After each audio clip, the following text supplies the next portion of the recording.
Bismillahirrahmanirrahim.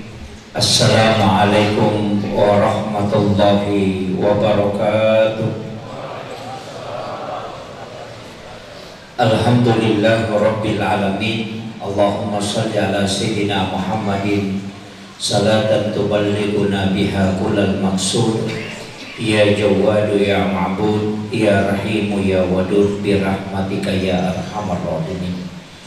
Jamaah sholat isya yang insyaallah dirahmati dan dimuliakan oleh Allah Subhanahu wa Ta'ala. Alhamdulillah, pada malam hari ini kita kembali melanjutkan kajian kita. Kemarin malam saya membahas tentang sholat sunnah duha. Sebenarnya pelaksanaan sholat sunnah duha itu terbagi dua. Ada yang melaksanakan dengan 4 rakaat 1 salam. Ada juga yang melaksanakan 2 rakaat 1 salam. Perlu diketahui lebih awal bahwa Rasulullah itu melaksanakan sholat sunnah di awal-awal beliau diangkat menjadi Rasul, itu melaksanakan sholat dengan 4 rakaat 1 salam. Baik itu sholat lain, sholat malamnya Rasulullah. Maka sholat yang 2 rakaat 1 salam itu adalah dilaksanakan oleh Rasulullah di akhir-akhir hayatnya. Jadi ulama kita menggunakan 2 kaidah ini, bahwa bagi yang mampu melaksanakan 4 rakaat langsung kemudian 1 salam itu boleh, baik sholat duha maupun sholat tarawih. Sebenarnya sholat tarawih bukan, tapi sholat qiyamul Ramadan.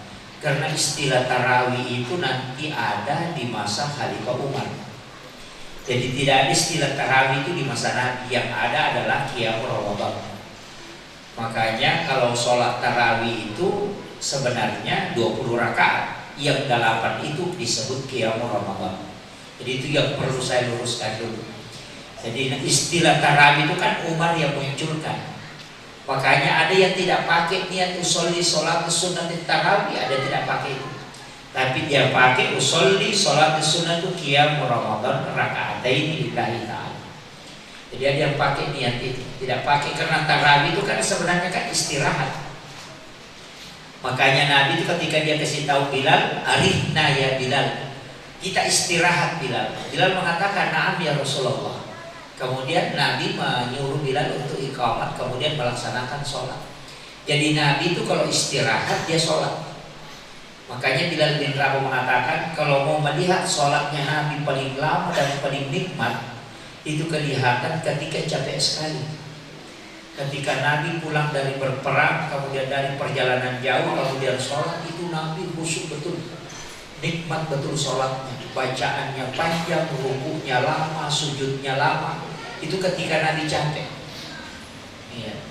Jadi kita kebalikannya Pak, kalau capek justru langsung ditajam gitu kan. Kenapa? Karena memang Nabi itu menerima sholat bukan melalui akliyahnya, tapi langsung dimasukkan ke dalam kalbunya.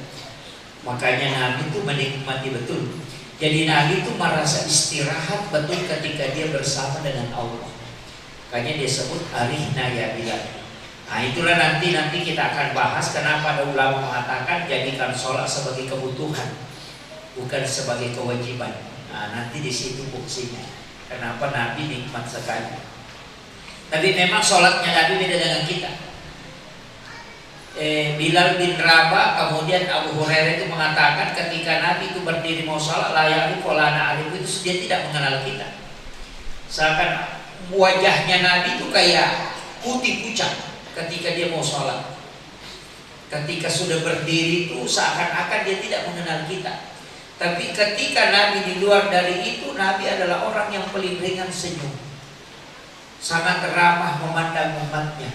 Tapi ketika mau sholat itu Nabi pucat, seakan-akan tidak mengenal kita. Makanya Nabi itu ketika sholat itu koneksinya luar biasa. Makanya kalau kita sholat itu kan masih bisa mengenal. Kalau ada orang batu itu kita bisa tahu, ada orang bersin masih kita bisa tahu. Kalau Nabi itu enggak.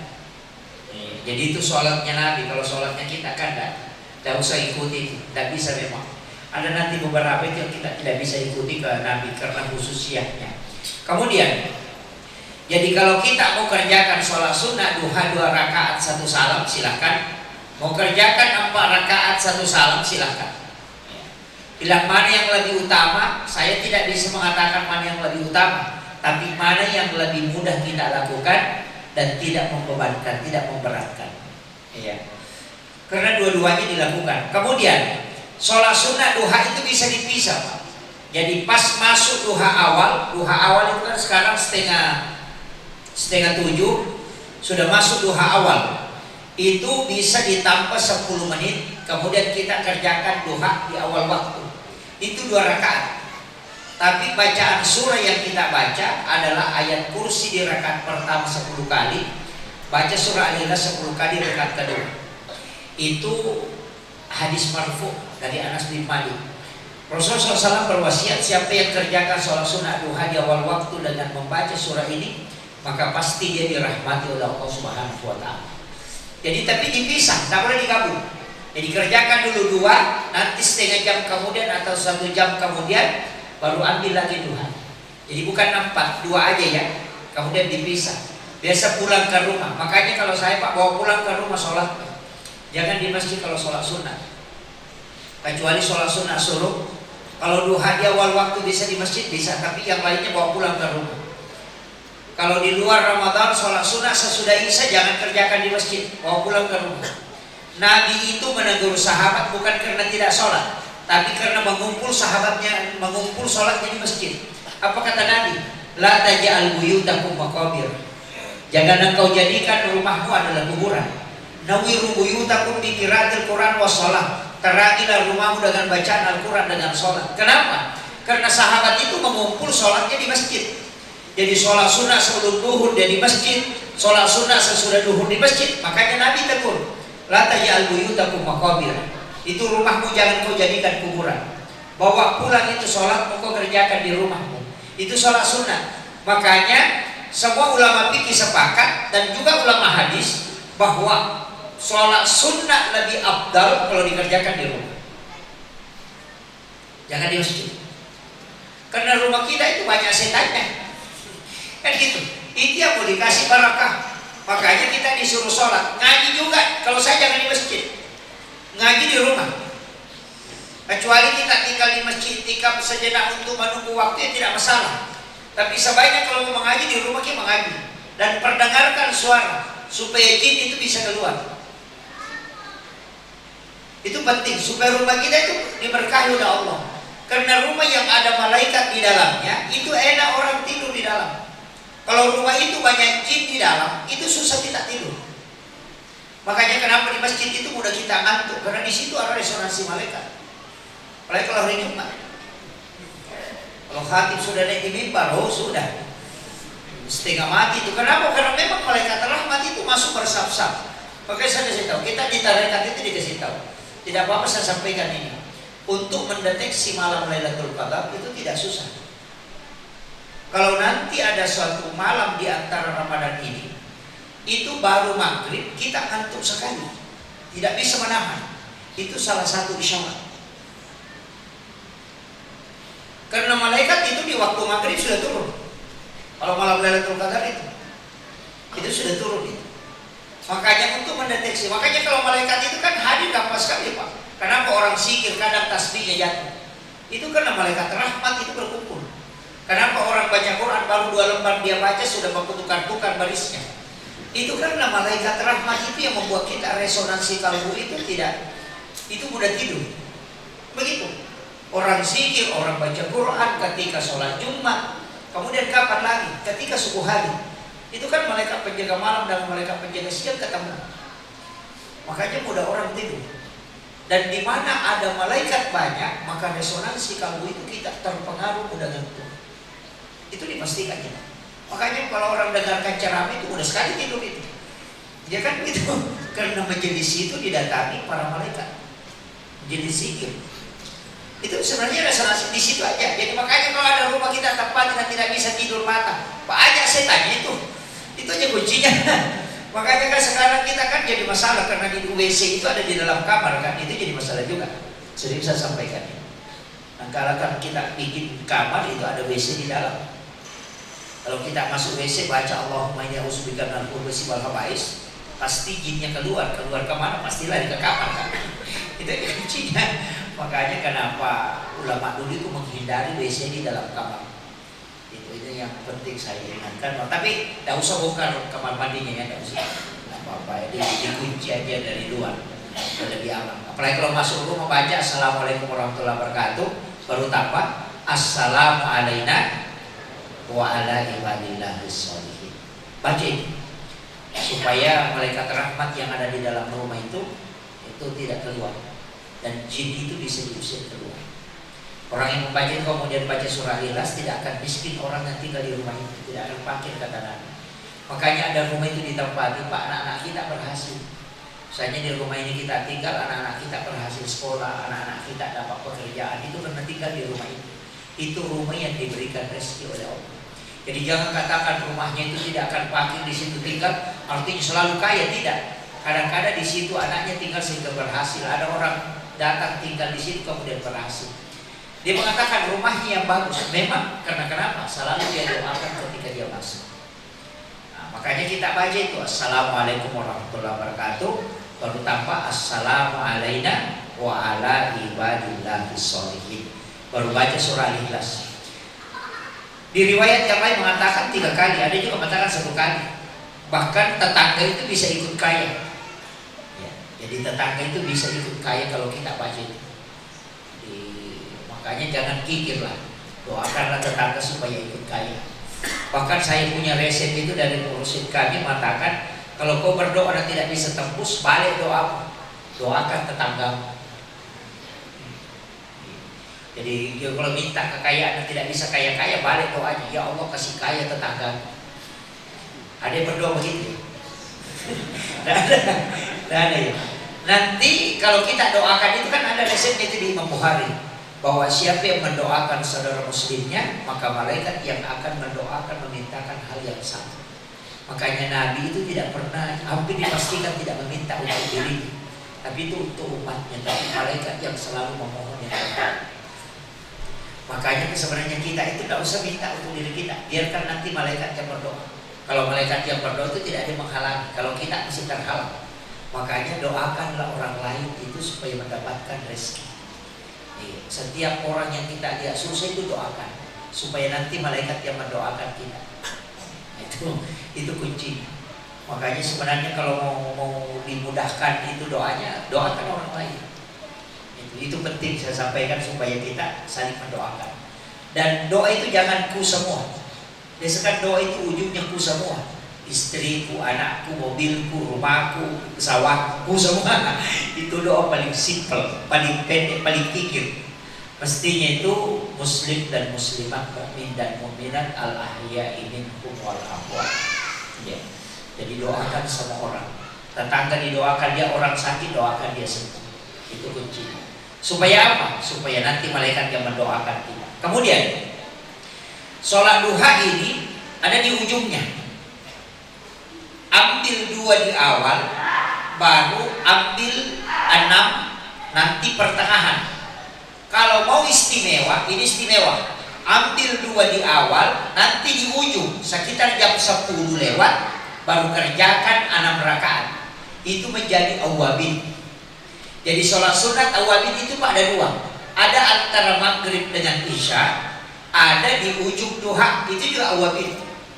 Jadi sholat sunat awabin ini pahalanya itu hampir dipastikan tidak ada sholat yang menyamai itu. Rasulullah mengatakan siapa yang sholat 6 rakaat yang awabin ini, itu setara dengan sholat 12 tahun lamanya, dan akan diampuni dosanya selama 50 tahun.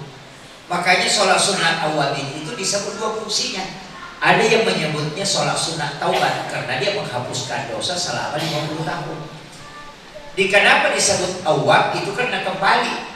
Kan orang kerja seharian, kan gitu. Kalau di maghrib bisa ya kembali. Makanya sebenarnya maghrib bisa itu kalau bisa tinggal di masjid. Tidak usah balik dulu ke rumah. Atau kalau tidak tinggal di masjid, pulang ke rumah, tapi jangan urus dunia dulu. Kita di situ mengaji, kita di situ sholat sunnah. Karena 6 rakaat sholat di situ itu istimewa. Makanya saya kasih tahu, kalau sudah maghrib jangan dulu mengaji. Tidak usah mengaji dulu. Langsung sholat 6 rakaat. Nanti selesai itu baru mengaji kalau mau mengaji. Karena Bapak Ibu biar hatamkan 30 juz di antara maghrib isya, itu belum bisa mengalahkan pahala sholat sunat yang 6 rakaat itu. Itu kan gitu. Makanya kalau mau mengaji sebenarnya paling bagus itu sesudah asar sampai menjelang masuk waktu maghrib. Itu yang paling bagus mengaji. Atau sesudah subuh sampai masuknya waktu suruh. Karena di situ dilarang sholat. Jadi kan ada 5 waktu itu tidak boleh sholat. Pas matahari di tengah itu tidak boleh. Sesudah asar yang kedua, ketika matahari memerah sampai dia tenggelam. Kemudian yang keempat sesudah subuh. Yang kelima sampai terbitnya matahari sampai naiknya sepenggalan. Itu tidak boleh sholat. Kecuali nanti ada sholat terikat. Itu kan boleh. Kayak sholat sunnah suruh itu kan terikat oleh keadaan. Nah, makanya kalau bahkan Imam Syafi'i itu Pak lebih ketat. Tidak boleh sholat sesudah asar. Dia mengatakan kalau ada jenazah mau disolati sesudah asar, jangan sholat jenazah dulu. Jangan sholat asar dulu. Sholat jenazah dulu. Nanti selesai sholat jenazah baru sholat asar. Itu Imam Syafi'i. Saking ketatnya di situ. Jadi dia mengatakan orang masuk masjid di waktu itu jangan sholat. Langsung saja baca subhanallah walhamdulillah wala ilaha illallah akbar wala haula wala quwwata illa billah, kemudian duduk. Tidak usah sholat ketika masuk sesudah asar. Bahkan ketika matahari sudah memerah, kan di situ disebut tanduk setan. Kita tidak boleh sholat. Makanya di saat itu langsung duduk aja. Kalau masuk ke masjid. Juga sama ketika matahari pas di tengah-tengah itu tidak boleh sholat. Jadi itu kalau Syafi'i. Tapi kalau ulama lain itu membolehkan bahwa sholat kayak tahiyatul masjid tak boleh dilakukan. Yang tidak boleh itu kayak sholat taubat, sholat tasbih, itu tidak boleh. Jadi yang terikat oleh keadaan boleh. Itu kalau Syafi'i yang agak ketat. Jadi kita bisa sedapat mungkin kalau bisa ya ambil duha di ujung. Itu yang paling utama. Itu setara dengan sholat 12 tahun lamanya. Bayangkan kalau kita kerjakan sholat ini 1 bulan. 1 bulan kita kerjakan, berarti umur kita terhitung 360 tahun. Kalau kita ambil juga maghrib isyanya, ambil juga di ujung duhanya, berarti 360 kali 2, berarti 720 tahun. Umur kita dalam 1 bulan itu tercatat di kitab itu amal kebaikan 720 tahun, padahal kita baru hidup 1 bulan. Itulah disebut dengan umur yang pendek tapi berkah. Umurnya tidak banyak, baru 1 bulan, tapi karena keberkahannya sehingga tercatat 720 tahun. Makanya ini penutup, kalau ada orang tuaku yang hadir di sini yang dulunya waktunya muda tidak sholat, mungkin di waktu usia muda itu tidak sholat, nanti punya cucu baru sadar, baru dapat hidayah, lakukanlah sholat sunat ini, sholat sunat awabin ini, supaya banyak menutupi kekurangan ibadah kita yang lalu. Makanya kalau sudah maghrib ya sholat bukan. Itu bisa digabungkan niatnya. Niatkan sholat sunat taubat, niatkan sholat sunat hajat, niatkan sesudah dia sholat maghrib, itu bisa digabungkan. Yang penting 6 rakaat. Karena itu waktunya siapa yang sholat 6 rakaat antara maghrib dengan isya, itu setara dengan 12 tahun sholat kata Nabi. Itu hadisnya sahih. Saya kira ini yang penting saya wasiatkan. Mudah-mudahan kita dimudahkan untuk melakukannya. Itu tidak lama, 2 rakaat itu. Mulai kalau orang cepat sholat itu 2 rakaat, 2 menit aja 2 rakaat itu. Kan gitu. Rata-rata 1 menit 1 rakaat. Ada juga orang saya dapat sholat itu Pak 1 menit 2 rakaat. Ada. Saya pernah dapat itu. Saya tanya, kenapa cepat sekali sholat? Dia bilang, saya tidak mau mengganggu setan. Kalau lambat Kak mengganggu, kalau cepat Kak baru mau ganggu Kak selesai ini. Saya bilang karena itu kalah saja. Jadi saya kira ini yang penting saya wasiatkan. Mudah-mudahan ada bisa kita lakukan. Akhirul kalam, Allahumma wafiqil aqwamit thariq. Assalamualaikum warahmatullahi wabarakatuh.